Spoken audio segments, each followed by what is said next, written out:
The Vacrex Imperium had reigned supreme across 7 star systems for 12 millennia.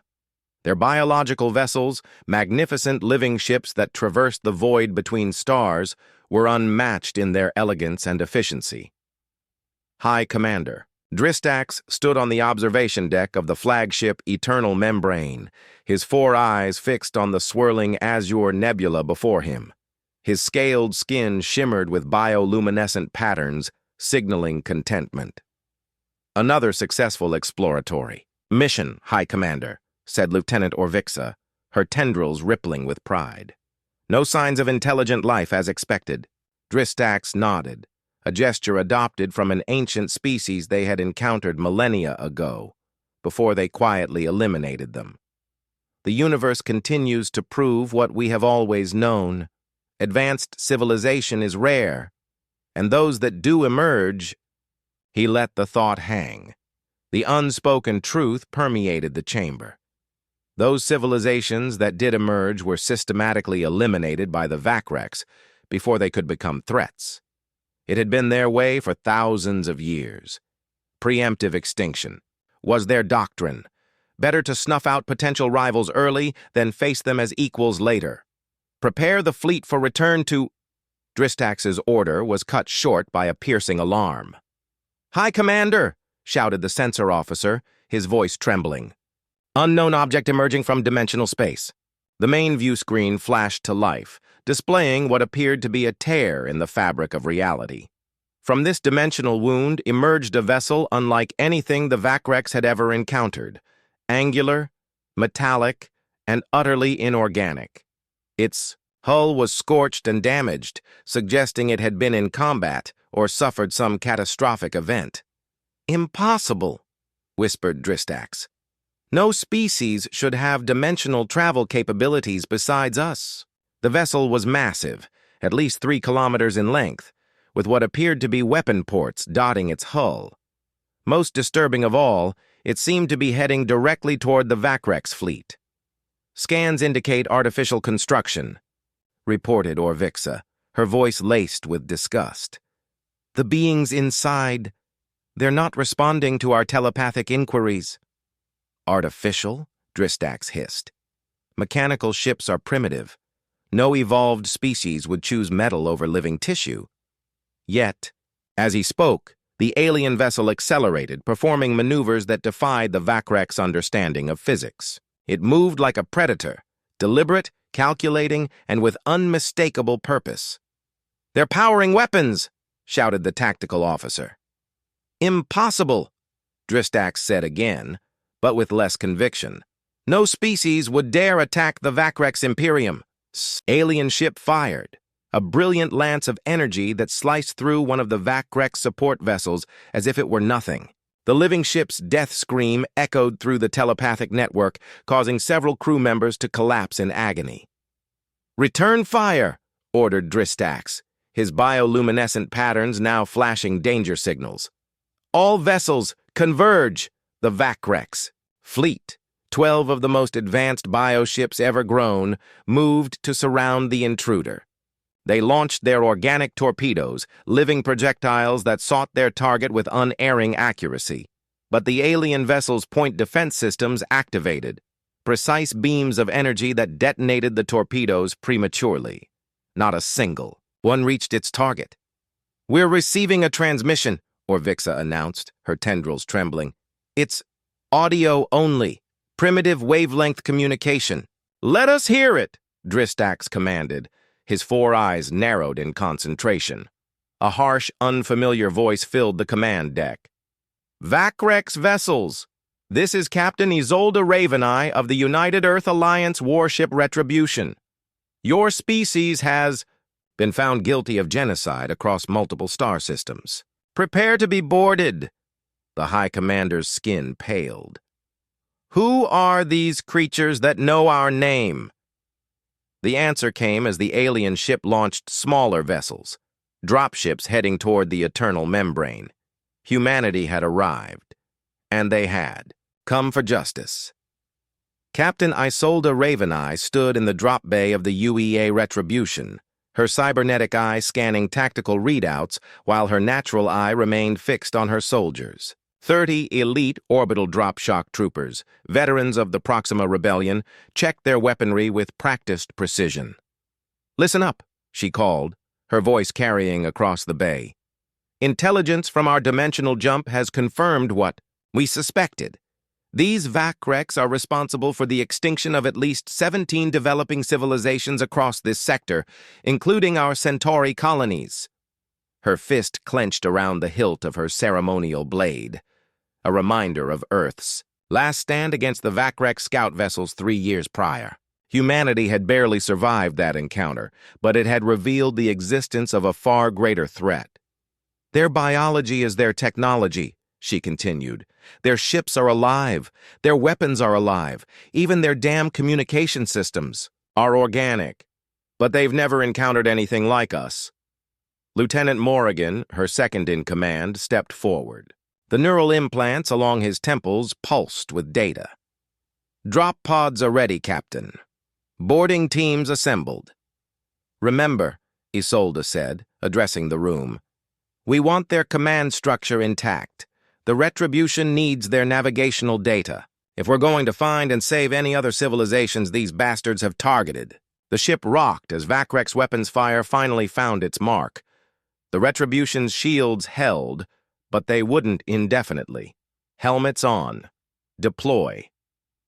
30 drop pods launched from the Retribution, each containing a single trooper encased in powered armor. The pods shot toward the flagship of the Vacrex fleet, breaking into smaller components just before impact to confuse enemy tracking. Isolde's pod hit first, drilling through the organic hull of the Eternal Membrane. The living ship's tissue attempted to seal around the intrusion, but Isolde activated her pod's chemical injectors, releasing compounds that paralyzed the ship's biological responses. Her pod's door blew outward, and she emerged into the alien vessel. The interior was unlike any ship she had seen, pulsating corridors of tissue, bioluminescent lighting, and strange organic mechanisms that seemed to breathe. "I'm in," she reported through her comms. "Atmosphere breathable but stinks, like a damned seafood market." One by one, the other troops reported successful entry. They converged on the command center according to the tactical plan developed from intercepted Vacrex communications. As Isolde moved through the living corridors, she encountered the first Vacrex defenders, tall, scaled beings with 4 arms, carrying organic weapons that seemed to be extensions of their own bodies. "Contact," she reported calmly, raising her pulse rifle. The Vacrex fired, launching barbed biological projectiles that secreted neurotoxins. Isolde's armor detected the incoming threat and hardened specific panels to deflect them. She returned fire, the advanced targeting system in her cybernetic eye guiding her shots with inhuman precision. The Vacrex fell, their bodies convulsing as they emitted telepathic death screams.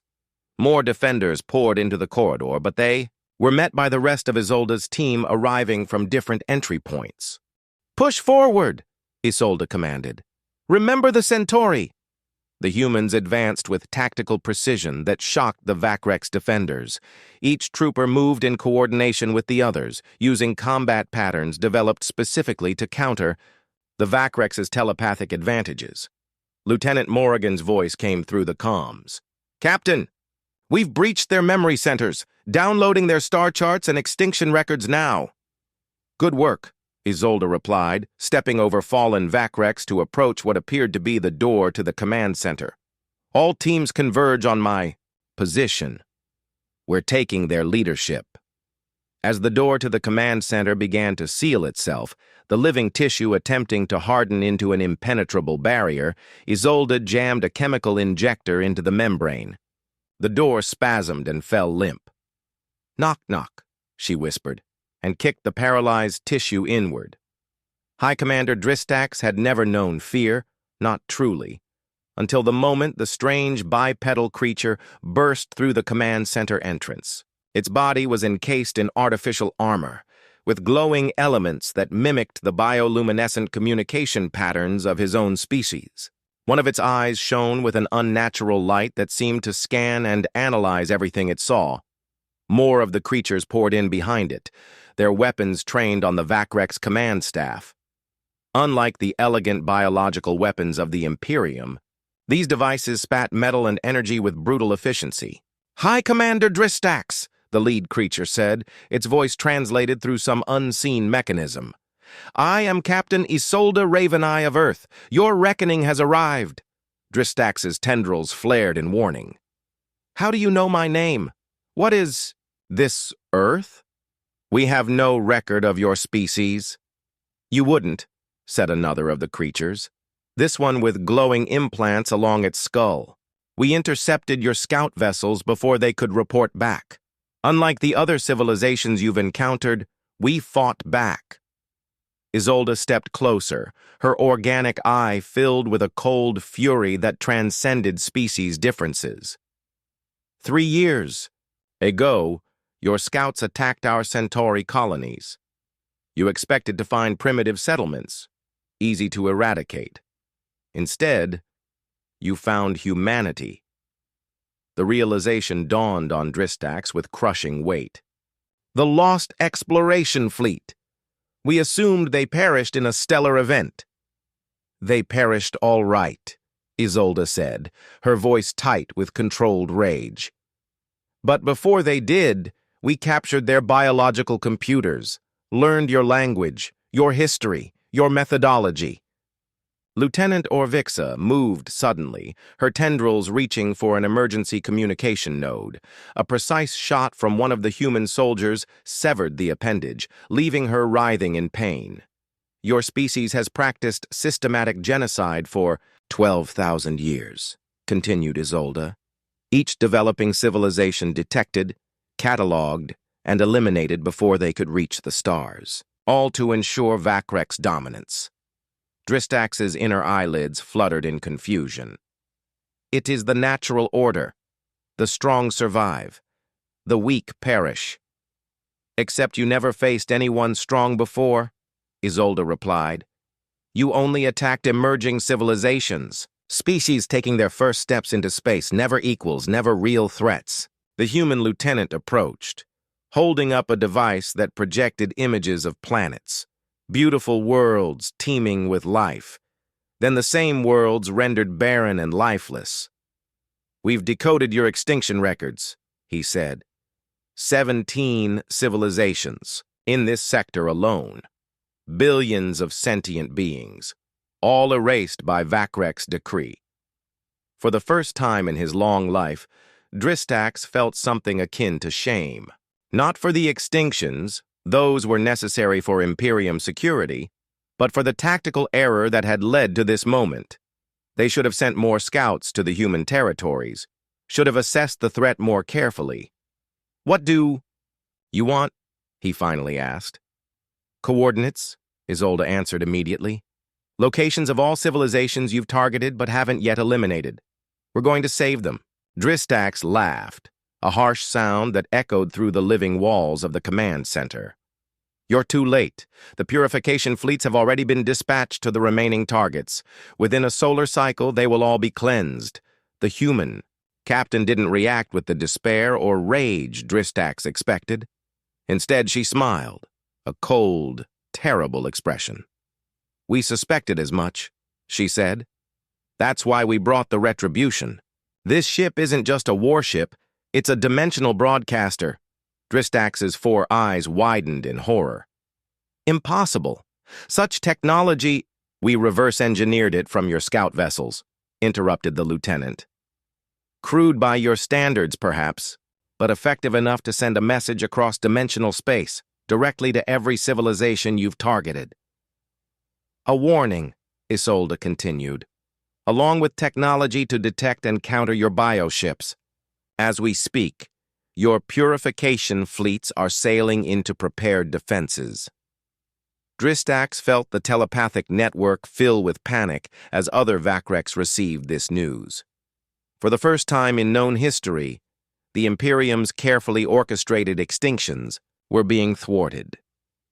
"You've doomed us all," Dristax whispered. "These lesser species, They'll seek vengeance. Perhaps, Isolde acknowledged. Or perhaps they'll be better than you. Better than us, even. There's only one way to find out. She gestured to her soldiers, who began planting devices throughout the command center. "What are those?" demanded Orvixa, clutching her severed tendril. "The keys to your future," Isolde replied. "One way or another." The devices the humans planted throughout the Eternal Membrane's command center weren't explosives as the Vacrex initially feared. They were neural interfaces, technology that bridged the gap between human digital systems and Vacrex biological networks. "Your entire philosophy is built on a lie," Isolde explained as her team worked. "You believe strength comes from isolation and elimination of potential rivals. We're going to show you another kind of strength." Dristax watched with a mixture of dread and fascination as the alien technology melded with the ship's living systems. "What are you doing to my vessel?" "Establishing a connection," Lieutenant Morrigan replied, his neural implants flashing as they communicated with the interfaces. "Your telepathic network is impressive, but it's limited by your biology. Our technology extends it." Suddenly, Dristax felt something new entering the collective consciousness of the Vacrex, alien thoughts, memories, emotions, human experiences flowing into the network. "Stop this!" he demanded, his scales flushing crimson with alarm. "You're contaminating the purity of the Imperium consciousness." Isolde's expression hardened. "You're going to experience what you've been so eager to destroy, the beauty and uniqueness of other sentient minds."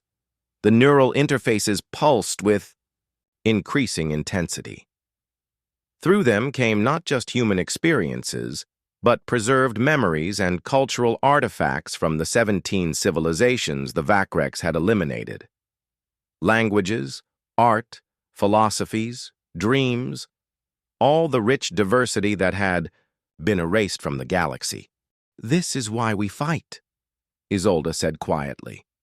"Not just for humanity, but for this, for the tapestry of consciousness you've been methodically unraveling." The command center fell silent as the Vacrex officers experienced the flood of alien perspectives. Dristax trembled as the enormity of what they had destroyed began to register. Each extinct species had possessed unique insights, approaches to problems the Vacrex had never considered, beauty that could never be recreated. "You could have learned from them," Morrigan said, watching the Vacrex reactions closely. "Been enriched by them. Instead, you killed them out of fear." Orvixa was the first to speak, her voice barely audible.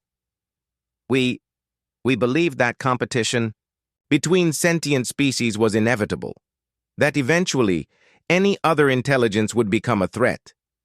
And yet here we stand," Isolde replied. "We could have destroyed your fleet from a distance, eliminated your species as you have eliminated others. Instead, we're offering something else." "What?" Dristax managed to ask, still reeling from the influx of alien consciousness. "Alliance," Isolde stated simply. "Earth has assembled a coalition of species, those who survived your early purges by remaining hidden, those we warned in time. We call it the Galactic Concordat." The concept was so alien to Dristax that at first he couldn't process it. Cooperation between different sentient species. It contradicted everything the Imperium had built its power upon. "Why would you offer this after what we've done?" he asked finally. Isolde's gaze was unwavering. "Because true strength doesn't come from domination or isolation. It comes from diversity, from the combining of different perspectives and approaches. Humanity learned this lesson through our own bloody history." She gestured to Lieutenant Morrigan and the other soldiers. Dristax now noticed their subtle differences, suggesting diverse genetic backgrounds. "We nearly destroyed ourselves many times before we understood this truth," Isolde continued. "When we finally reached the stars, we carried that hard-won wisdom with us." The neural interfaces pulsed again, this time transmitting images of Earth's history. Centuries of warfare giving way to unification, then expansion to the stars, and finally contact with other sentient species and the formation of alliances. "This is the choice before the Vacrex Imperium now," Isolde declared, her voice echoing through the living ship. "Continue your path of isolation and extinction, which will ultimately lead to your own destruction, or join something greater than yourselves." Dristax felt the collective consciousness of his officers shifting, considering possibilities that had been unthinkable just hours before. The weight of 12 millennia of genocidal history pressed down upon him, alongside the tantalizing glimpse of a different future. "The purification fleets," he said finally. "Can they be recalled?" "Yes," Isolde answered. "And they must be. Immediately. That's our first condition." Dristax nodded slowly, then issued the command through the telepathic network. Throughout the 7 systems of the Vacrex Imperium, bioships altered course, returning to their birthing pools. "What happens now?" Orvixa asked, her remaining tendrils trembling with uncertainty. "Now," said Isolde, "representatives from the Concordat will arrive to begin negotiations. Reparations will be required. Guarantees. Trust must be built." She turned to face the view screen, which now showed the Retribution holding position alongside the Vacrex fleet. Despite the damage it had sustained, the human vessel projected an undeniable power. "It won't be easy," she continued, "but the alternative is extinction, either yours or ours, and we've seen enough of that. 3 standard months after the encounter. Between the Retribution and the Vacrex fleet, the command center of the Eternal Membrane had been transformed. Where once only Vacrex officers had stood, now representatives from 7 different species gathered around a modified telepathic interface. Dristax, no longer bearing the title of High Commander, but serving as Transition Coordinator, observed the assembly with a mixture of apprehension and wonder. The Vacrex had spent millennia avoiding precisely this scenario, close contact with multiple alien intelligences, yet here they were, engaged in complex diplomatic negotiations.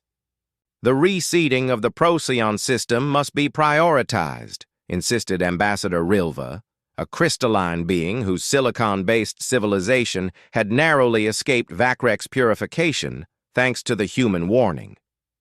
"Our colony there was approaching ecological stability before your fleet sterilized it."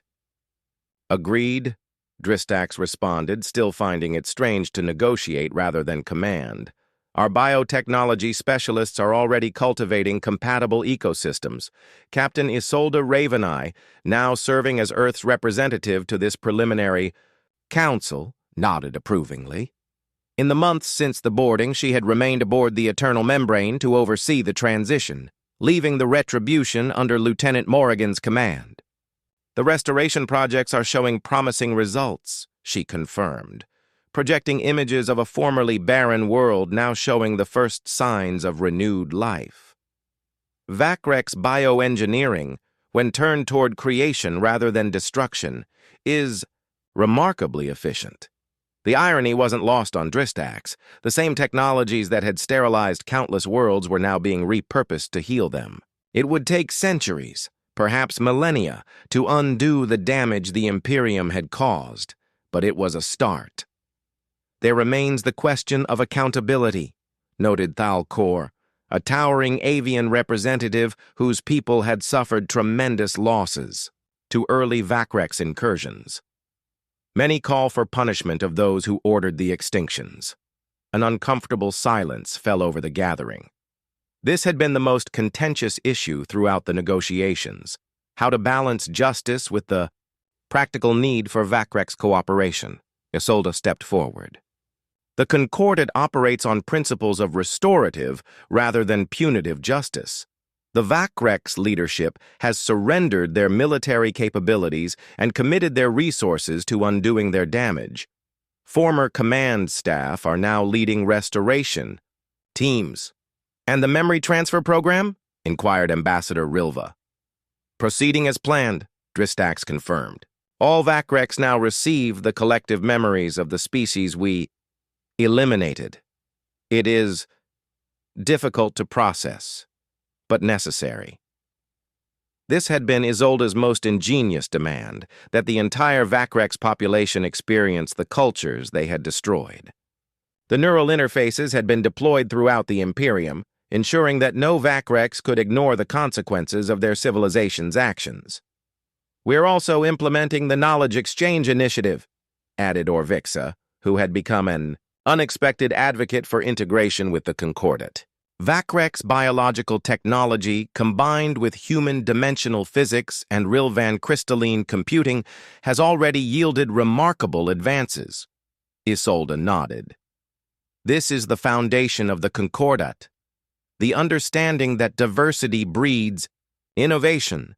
Combined knowledge exceeds the sum of its parts." Dristax found himself contemplating how thoroughly the foundations of Vacrex society had been upended. For 12 millennia, they had operated on the certainty that other intelligent life represented only competition and threat. Now they were discovering the opposite truth. "There is another matter to discuss," Isolde continued, her expression growing serious. "Our long-range scouts have detected signals from beyond the galactic rim. Artificial signals, unlike anything from known species." The assembly fell silent. Even with the combined reach of all Concordat members and the Vacrex, Imperium exploration beyond the galactic boundary had been minimal. "What manner of signals?" asked Thalcor, feathers bristling with concern.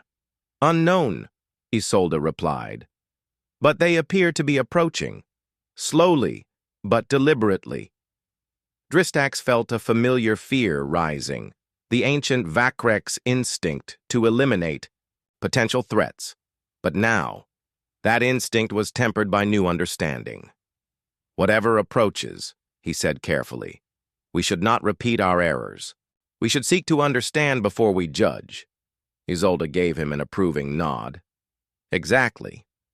And we should face it together, not as separate vulnerable species, but as the combined strength of the Concordat." The representatives murmured their agreement, and Dristax felt something unfamiliar stirring within him, a sense of belonging to something larger than just the Vacrex Imperium, a community of minds, diverse yet unified. "Perhaps," Orvixa suggested, "this is why human persistence was so important. Not just to stop our purification programs, but to prepare our galaxy for whatever comes next." Isolde's expression was solemn. "History has taught us, humans and Vacrex alike, that isolation breeds fear, and fear breeds destruction. Whatever comes from beyond the rim will find not separate, vulnerable civilizations, but a united front of shared knowledge and technology." As the meeting concluded, Dristax approached Isolde privately. "3 months ago, I considered your species an aberration, dangerous primitives who had somehow acquired advanced technology. Now, I see that your true strength was never in your ships or weapons." "What was it then?" Isolde asked. "Your stubborn refusal to accept that different sentient beings cannot coexist," Dristax replied. "A conviction so powerful that you risked everything to prove it true." The observation deck of the UEA Reconciliation, a vessel twice the size of the Retribution and the first ship to combine human engineering with Vacrex biotechnology, offered an unparalleled view of the galactic boundary. Admiral Isolde Raveneye stood before the curved view screen, her cybernetic eye logging details of the swirling stellar formations while her natural eye simply absorbed their beauty. "Hard to believe it's been 5 years," remarked Fleet Coordinator. Dristax, who had once been her enemy but now served as her second-in-command on this unprecedented mission. "Harder still to believe how much has changed," Isolde replied, thinking of the flourishing Concordat that now spanned nearly a third of the galaxy. The Alliance had grown from the original 7 species to 23, including several civilizations, discovered in early stages of development, civilizations that, under the old Vacrex doctrine, would have been eliminated. The reconciliation led a fleet of 50 vessels, each representing different member species of the Concordat. They had traveled for 6 months to reach this position at the galaxy's edge, following the mysterious signals detected years earlier. "Signal strength increasing," reported Orvixa from the communications station. Like Dristax, she had transitioned from the Vacrex command structure to the joint Concordat fleet. "Whatever's out there, it's getting closer." The tension on the bridge was palpable. Despite years of preparation, no one knew what to expect from this first contact beyond the rim. The combined scientific knowledge of 23 species had yielded only theories. "All ships, maintain position," Isolde ordered through the fleet-wide channel. "Defensive systems on standby only. We are here to meet, not to fight." This approach, leading with curiosity rather than fear, had become the core principle of the Concordat's exploration doctrine. It was a direct repudiation of the Vacrex Imperium's former policy and had proven successful in numerous first contact scenarios within the galaxy. "Admiral," called Lieutenant Morrigan, now the Reconciliation's tactical officer, "sensors are detecting a dimensional distortion, similar to our jump technology, but more refined." Isolde nodded. "All stations, prepare for contact." The view screen shifted to show the empty space beyond the galactic boundary. For a moment, nothing changed. Then reality itself seemed to fold inward, creating an opening unlike any dimensional jump the Concordat had achieved. From this spatial distortion emerged a vessel of breathtaking design, neither fully biological, like the Vacrex ships, nor mechanical like the original human vessels. Instead, it appeared to be something entirely different, as if constructed from solidified light or crystallized energy. "By the ancestors," whispered Dristax, his 4 eyes wide with awe. "Opening channels on all known frequencies," Orvixa reported, her tendrils working swiftly across the bioelectronic interface, "including Vacrex telepathic bands." For several tense moments, the bridge crew waited. Then, unexpectedly, the main view screen changed again, showing not the exterior view, but what appeared to be the interior of the alien vessel. Within it stood beings of luminous ethereal form, their bodies shifting between definite shape and flowing energy. "Greetings," came a voice that somehow spoke directly into the minds of everyone present while simultaneously sounding through the ship's communication systems. "We are the Lumina. We have been observing your galaxy for some time." Isolde stepped forward. "I am Admiral Isolde Raveneye of the Galactic Concordat. We welcome peaceful contact." The luminous being seemed to focus on her. "We know of you, Isolde Raveneye, and of you, Dristax, once High Commander of the Vacrex. We have witnessed your transition from enemies to allies. It is unexpected." Dristax joined Isolde at the front of the bridge. "You've been watching us? We have observed many galaxies," the Lumina representative explained. "In most, the pattern is predictable. Dominant species eliminate competitors until only one remains, or all destroy each other in the process." A series of images appeared on the view screen. Other galaxies where single species reigned supreme over barren systems, or worse, galaxies devoid of advanced life altogether, their planets bearing the scars of interspecies warfare. "Your galaxy was following this pattern," the Lumina continued. "The Vacrex Imperium systematically eliminating potential rivals. We had categorized your galaxy as another failed experiment in diversity." "What changed your assessment?" Isolde asked, though she suspected the answer. "Humanity," replied the Lumina. "Your species' intervention. Your insistence that cooperation was possible despite all evidence to the contrary. Your willingness to offer alliance even to those who had targeted you for extinction." The being's form shifted, becoming more defined as it seemed to study the bridge crew. Humans, Vacrex, and representatives of other concordate species all working together. We come now because you have achieved something rare, perhaps unique among the galaxies we have studied. True integration of diverse consciousnesses without forced homogenization. Dristax's scales rippled with emotion. We nearly missed this path. For 12,000 years we destroyed that which we could have embraced. Yet you changed, observed the Lumina. When shown another way, you adapted. This capacity for transformation is what brings us here. What exactly is your interest in our galaxy? Isolde asked directly, her military instincts still cautious. Despite the peaceful appearance of the encounter, the luminous being seemed to consider how best to answer. We face a challenge beyond our capabilities alone, a threat to the very fabric of space-time that exists between galaxies. We have searched for allies who understand the value of diversity, who can contribute unique perspectives to the solution. The view screen shifted again, showing what appeared to be tears in the cosmic fabric. Wounds in reality itself that leaked nullifying energy into the universe. The void decay, the Lumina explained. It consumes dimension and possibility. Our scientists have delayed its spread but cannot reverse it. We believe the combined knowledge of multiple evolutionary paths, such as those represented in your concordate, might succeed where we have failed. Isolde and Dristax exchanged glances. This was far beyond what they had expected from this encounter, not just contact with an advanced civilization, but an invitation to help address a cosmic-scale threat. The Concordate was formed on the principle that diverse perspectives create stronger solutions, Isolde said carefully. We would be willing to discuss cooperation against this threat. The Lumina's form brightened. Then perhaps the pattern can be broken not just within galaxies, but between them.